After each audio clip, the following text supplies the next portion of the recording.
So, ladies and gentlemen, let's get right into this one because last night, President Trump walked into a room filled with liberal journalists and Democratic elites and absolutely let them have it.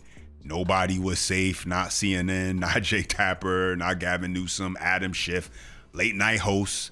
The entire establishment caught a piece of it, and now they're all in their feelings, ladies and gentlemen. But this was bigger than just a few jokes. Trump stood directly in front of the people who had protected Joe Biden, pushed years of anti-Trump narratives, and treated the American public like they were too stupid to recognize media bias. And then he roasted them on their own stage. And that's what we're going to get into today. And so as always, smash that thumbs up button, ladies and gentlemen. That's the best way you can let me know you enjoy the content. For more, subscribe to the channel. And shout out to everybody who watches to the end. I appreciate everyone. Let's start right here. Not funny to watch a head of state put on a hat that signifies that he is going to be a dictator. The bottom line is this, I have a lot of trouble sleeping at night. I often have to take Benadryl, but I'm not going to have to take any Benadryl tonight because I could just replay that speech and I'll fall asleep like that. So, of course, it was the moment where he puts on the Trump 2020 hat that really sort of had them come unglued, even though that had been a joke throughout the speech, and he made it clear that it was a joke. But they can't take a joke. But I think the fact that they are so insistent that he's not funny when, obviously the country is sort of divided, but most people find the guy very, very funny. Even if you don't like Donald Trump, you find him very, very funny. And the fact that they are still incapable of finding any humor in him, I think says more about them than it does about him. Yeah, exactly. And these people are so Trump deranged that they cannot take a joke. They want to be able to criticize and say that is journalism, which, I mean, at this point, questionable, but that's what they want to label it as, journalism. They want to label what they're doing. And so they should be able to criticize, be as anti-Trump as they want. But then when he gets to be able to get on stage and get a little bit of get back in an environment where he understands that he can do that, it's not a public address, it's not something where it's expected for him to have to be super serious as far as things go. He got his lick back just a little bit as far as being able to kind of poke and prod at the things he knows that liberals, the Democrats, and the media that they do not like. And listen, he says funny things from time to time.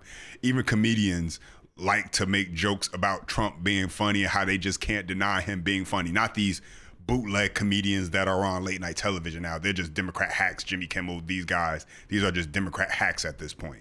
I'm talking about like legit stand-up comedians. If you like kind of search the internet and you're kind of into that type of thing, they'll make jokes about how Trump is just hilarious, even though they don't even like the guy. They can't help but how funny he is with just the things he says and does, and how he just has I don't give a F type of attitude when it comes to if he wants to say something about you, he's going to say it. But you know what? Now let's get into this next part, ladies and gentlemen. This was one of the key moments right here when he said that he was going to run for his fourth term. Mentioned he won 3 times. Now he's just going to do it again. This is really what got the liberals, got the media all in their feelings. Take a listen to this. People have no idea how lucky you are when I'm gone. You're all going to be broke. Your business model is going to be finished. No, it's true. When I'm not around, you're going to be broke. There's not going to be anybody to report on.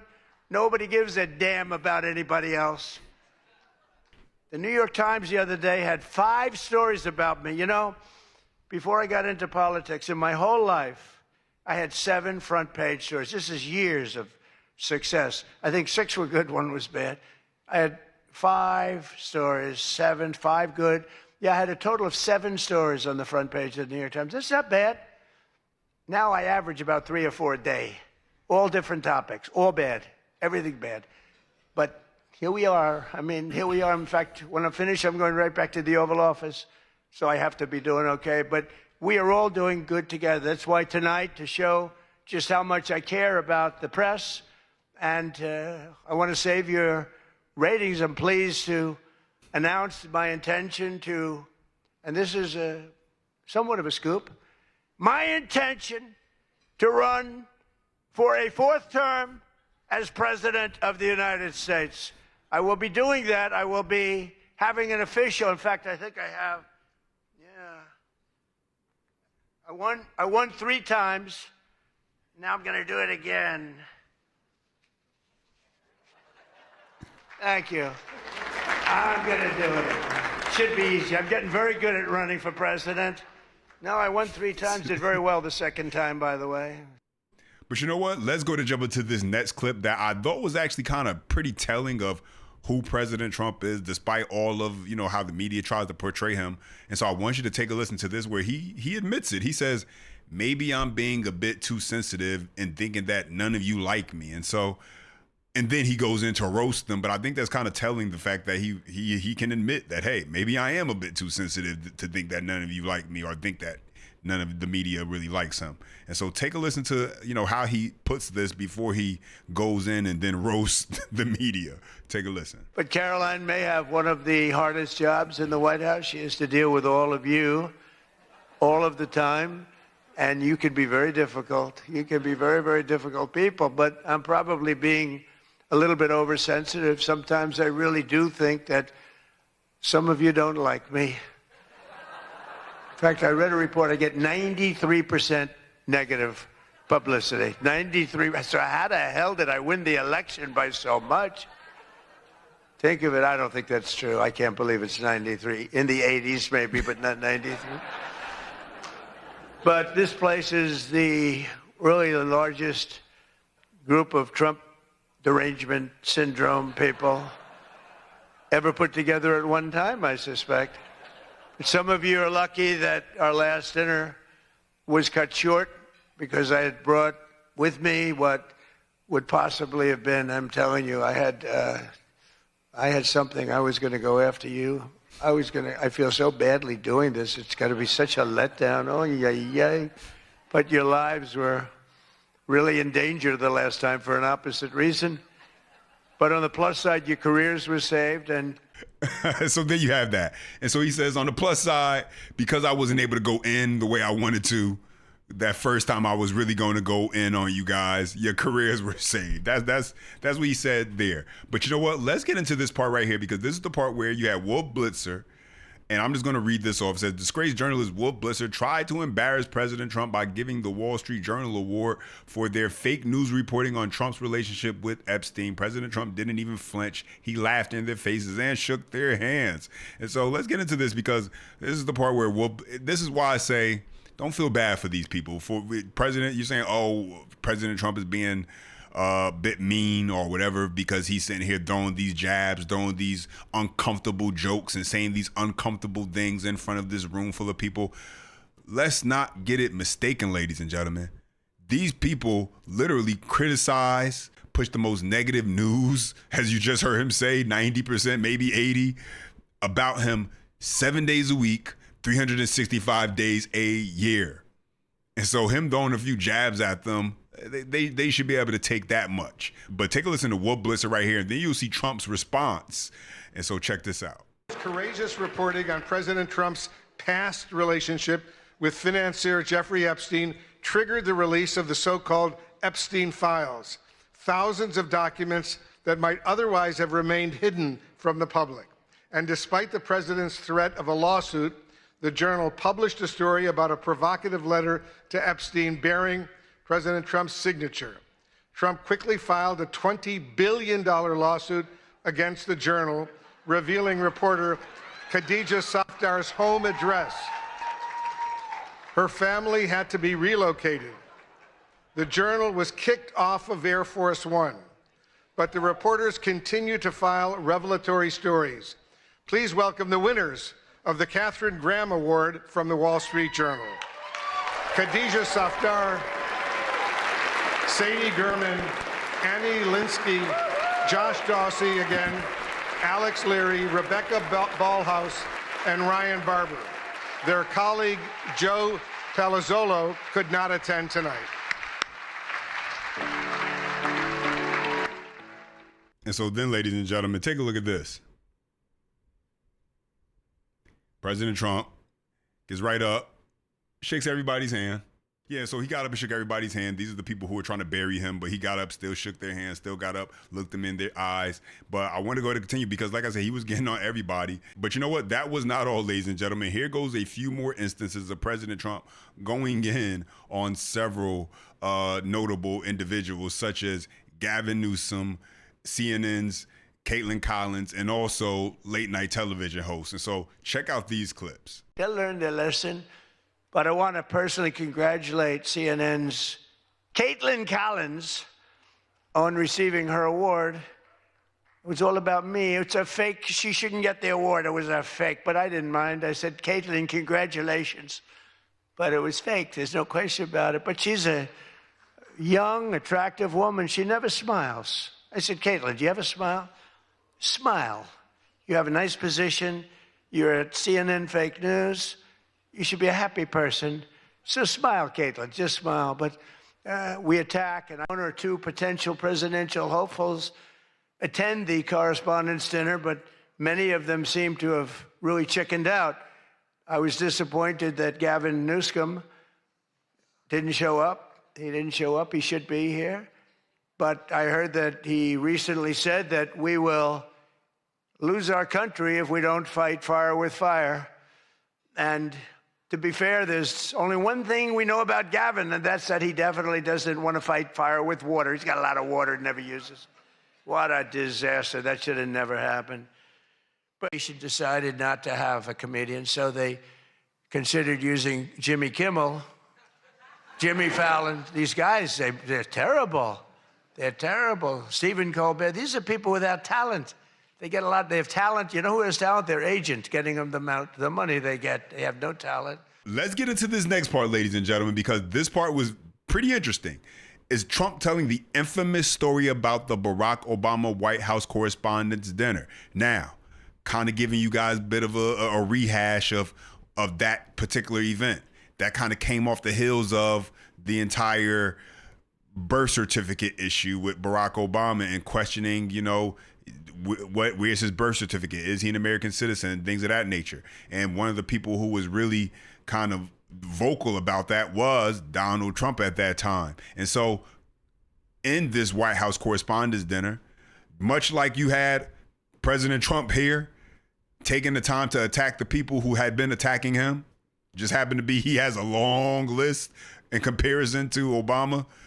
President Obama took the time to attack then Donald Trump for going after him in the media as far as his legitimacy as being an American citizen and things of that nature. And so he kind of made some jokes. If you guys remember that White House Correspondents' Dinner, Obama made a bunch of jokes about Donald Trump at that time. And many people thought it made Trump very uncomfortable because of the way that, the situation was unfolding. But let's listen to what President Trump has to say about that situation that many people believe was the reason why he would run for president. So take a listen to this. And I think we sort of changed it. Tonight we're going to have somebody who I think is really spectacular. But I've watched comedians get up to the dinner because I have been here actually quite a few times. People don't realize. And there's one time in particular when Barack Hussein Obama hosted it. Do you know who that is? And he hit me hard. But actually, he hit me with respect. I was sitting with Melania at a table, and you had Brooklyn Decker, supermodel, at a table right next to her. And I really always will like her. She's married to a great tennis player, Andy. And she was at the table, not at my table. And I have watched this clip thousands of times. They keep playing it because they think that was the evening I decided to run for president. It was not. In fact, I loved the evening. I looked at my wife. I said, can you believe it? All these people, that's all they're doing is talking about me. I love this dinner. It's true. And Obama was nice. It's amazing how things work out. He actually showed a picture of the White House with a big Trump on top. Like I put a sign. And, I'm sort of doing that when you think about it, right? I mean, he wasn't really wrong. But no, he was respectful. He was good. But it had nothing to do. It had nothing to do. I just decided that I wanted to make America great again. This had nothing to do with that dinner. I've gotten so many calls, and for years they've been saying, was that the moment you decided to run? Really, no. I left that night, and the press was there. A lot of the same people that I see, they said, did you have a good time? Unbelievable. And some thought I didn't have, but I did have. And I always remember, though, Brooklyn. She was so angry. She was much angrier than me. She was angry. She thought they were mocking me. And they really weren't. It was just one of those things. And I had a great time.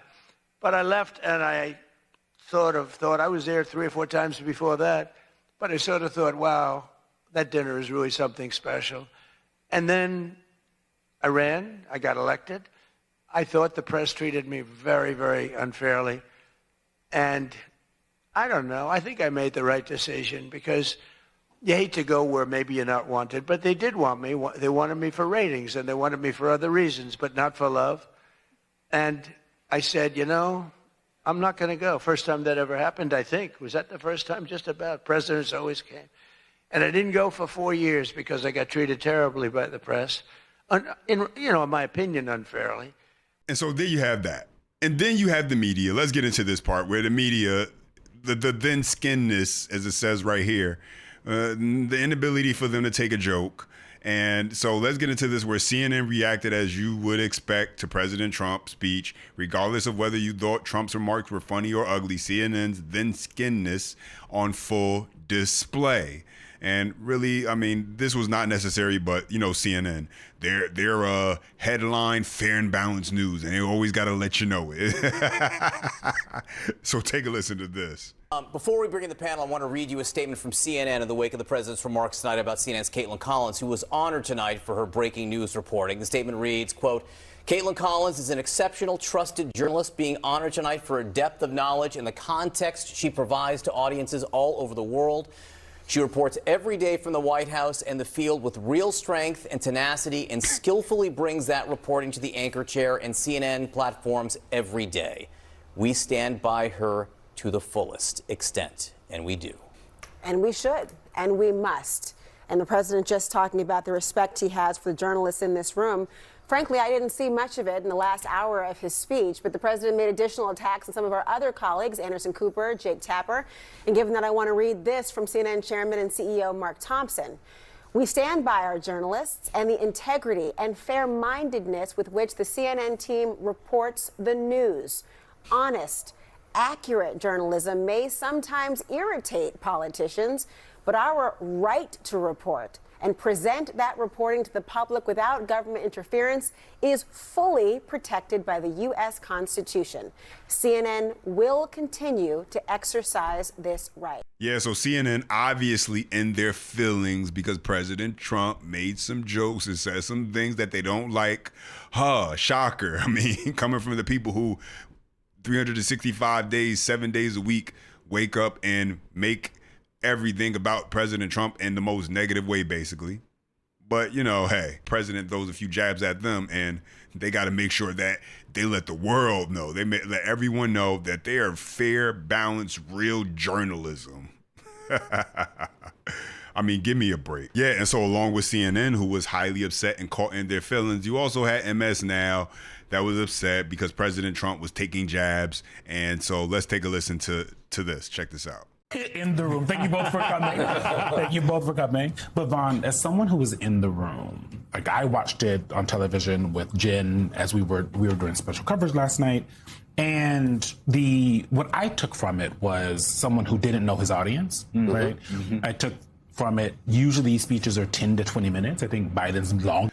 And that's the thing. He's saying someone who didn't know his audience. He actually knows his audience. This is the audience that literally criticizes, pushes nothing but what, like he said, 80 to 90%. He said it can't be 90, maybe 80 of negative news about him 24/7. So he knows his audience. It's just a matter of he doesn't care. He doesn't care if he has to make them feel uncomfortable in this setting. I mean, hey, they talk about him every day of the week and get to create a narrative around him. And so for one night he gets to throw a few jabs, then he took the opportunity to do so. His speech was 20 minutes when he was president. This was an hour long. Right. It was largely a rally speech at the end of the day, right? Like he kept going in and out as he does at rallies. It was also disturbing in a lot of places, but the president of the United States made jokes, quote unquote, about seeking a fourth term, which implies that he won in 2020, spreading his election lies. And I'm curious how the things that I saw here watching it, how that played in the room full of journalists who cover this man. They were crass. They were offensive jokes. And there's an uncomfortability in that room. It was a much smaller ballroom than the initial Washington Hilton ballroom, maybe a fifth of the size. And I think it's important to note, you can hear in the audio some clapping and laughing. I mean, lucky if 10% of the room was laughing or clapping for him at any given time. And that's because essentially the entire cabinet was there. You had other Trump officials in there. You had Trump-aligned media in there. As for the actual journalists, those that cover the White House, those that cover Washington, there was just dead silence as he made mean, cruel jokes about our friend and colleague over at CNN, Caitlin Collins, made a crack at Josh Doxey, our friend over at the Wall Street Journal, and effectively mocked CBS News and the good journalists that exist inside of that newsroom by continually repeating CBS's David Ellison, his buddy and the owner of Paramount, that is the corporate head of CBS. And it was how he expects the leaders of news organizations to behave. It was an acknowledgement that he's picking up the phone and calling the head of the corporation. Right. There is supposed to be editorial independence. And inside of there, instead of celebrating what the founders put inside of the Constitution as a right, not a privilege, as a right, in order to hold those officials that are running our government, whether it be at the federal level or the state level or the local level, accountable, he was in there, in that room, effectively mocking, degrading them at the same time that he and his administration and his legal allies have filed numerous millions and billions of dollars of lawsuits and gone and effectively sought even subpoenas of journalists and their family members. I mean, listen, I don't expect anything less from MSDNC. Basically, they're the Democrat Party's bullhorn at this point, pushing nothing but negativity about the president 24/7, constantly having people on their network who are calling Trump Hitler, a fascist, white supremacist, racist, all the above, anything negative, 24/7, 7 days a week, nothing but negative coverage on President Trump. And so then when he decides to say, you know what, I'm going to take the gloves off and I'm going to get a few licks in, now they want to be all in their feelings. And they want to call what they do journalism. That's the hilarious part. They're saying what they're doing is journalism. It's fair and balanced. They're holding him accountable journalism. Okay. It's a stretch, but I guess. But those are my thoughts into the update. Now I want to hear from you. Drop your comments down below. I appreciate when you guys chime in. Don't forget, you enjoy the content, smash that thumbs up button. That's the best way to let me know. And as always, until next time.